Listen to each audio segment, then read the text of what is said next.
Sydney Ohlin of Poland, and she is also qualified for state. And Sydney, thank you so much for taking the time to join us today. Yeah, thank you for having me. Sydney, the first question we started out with, Kendall, I'm going to kind of just start it out with you too. Just talk to me about this experience of diving. What made you first get into it, and when did you first start having this love for the sport? Yeah, so just like Kendall, I was actually a gymnast for about 8 or 9 years prior to diving. And what made me start it was we saw like a flyer outside of the swim club for a like a week-long training thing, like trial period almost. And I was like, oh, well, maybe I could be good at this. It could be something I could do in high school, because Poland also didn't have a gymnastics team. And I kind of fell out of love with that sport. So I saw it and I was really interested, and I tried it out, and I really loved it from the get-go. Yeah, Kendall was telling us how she kind of fell in love with it almost instantly. Are you kind of the same experience where as soon as you got into it, it was something that you knew that you wanted to do? Absolutely. I really enjoyed it. Talking about I was in a just we were having a I was following up real quick. I know we're jumping all over the place. I just wanted to follow up real quick on the gymnast question real quick, Sydney. Is that something that you've seen a lot within diving too against other schools, or is this just something that a rare coincidence that's between you and Kendall? No, so actually a lot of divers that I've met personally have had a lot of gymnastics background. And I find it really impressive when they don't have some sort of gymnastics background, because I'm like, well, you just learned in like, a month or so how to flip your body around like this. And I've been doing it for like 8 years prior, and it's taking me just as long as you.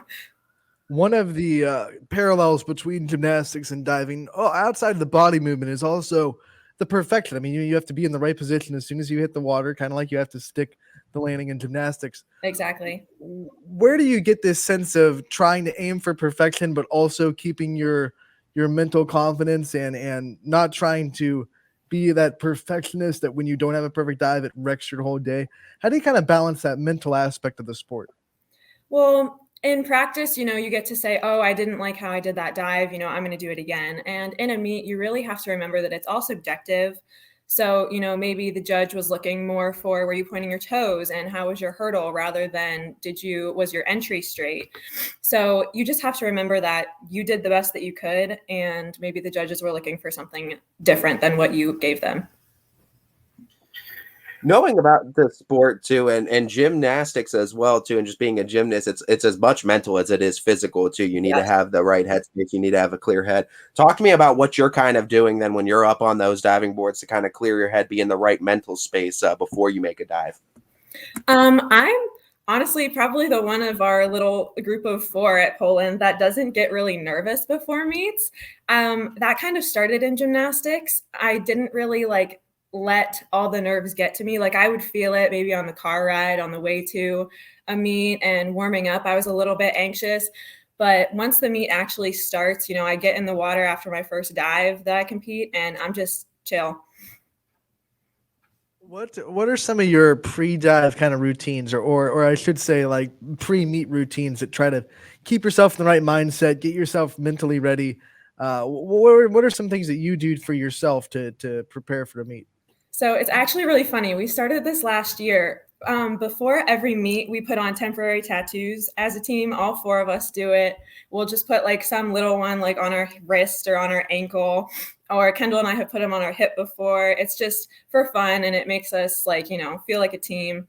And then also before we compete, we get 2 warm-up jumps, and instead of doing an actual dive, I have always just done a front jump and a back jump, and it makes me feel ready. And then I'm not worried about oh, I didn't do that dive well, I need to do it again. And then I waste my 2 jumps on 1 dive. Talk a little bit about these temporary tattoos a little bit. What's the go-to then? Is there a certain one that has a special mojo where it's oh, we got to bring out this one? No, it's actually just the temporary tattoo at all. When we went to districts, I left one with our 2 male divers, and they actually gave them to our coaches because they were bored during warm-ups. But yeah, it's just the act of actually just putting them on. Sometimes we'll pick out really random ones for each other and just slap them on wherever we think they look funny. How pre-decided is it? I mean, do we already know what's going to happen? What tattoos are coming on for state, or is it one of those really random in the moment decisions? No, I really think it's going to be a random in the moment decision for those. Love it. When they happens, you have to give us the exclusive though, and tell us what tattoos are coming out. Absolutely. Awesome. Talk about getting to state and what this accomplishment means to you, and all the hard work that you've put into it. Now, getting it to realize and knowing that you're qualified for state, and what kind of honor that is. Well, it is just the biggest honor. It was the main accomplishment that I had, or my main goal for this year, because I've never made it to state before. Senior year, this is going to be my last ever meet because I don't plan on going on to dive in college. So, I'm really excited to get here and do this. The beautiful thing about sports too is regardless of if you go on to the next level, you go do it professionally, there's an end for everybody. There it always comes to an end. Knowing that, like you said too, you've taken it in, and it seems like you've accepted that this is going to be your last dive. Where are you kind of mentally at with that, taking that in, and just a moment of reflection too of your best memories diving with Poland? Yeah, it's definitely bittersweet because I have loved this sport for the past 4 years, but at the same time, I'm so ready to be done. I don't know how Kendall's going to go on and do this for another 4 years, but I have truly loved it. And Kendall, Carmen, and Dom are definitely my closest friends. I love them dearly. So without diving, I don't think I'd be as close to them. And it brings up a perfect question because we asked Kendall this as well. Talk about the team dynamic in a sport that is individual. You're out on the diving board by yourself. Your scores are individual, but you have found a way to make this such a tight-knit group and a tight-knit team that supports each other, lifts each other up. So talk about that dynamic and how special it really is. Yeah, it's so special. And honestly, I don't think there's a way that we could not be a tight-knit group because we're with each other for 2 hours a day, 6 days out of the week. So, it's kind of like a get along or a well type of thing.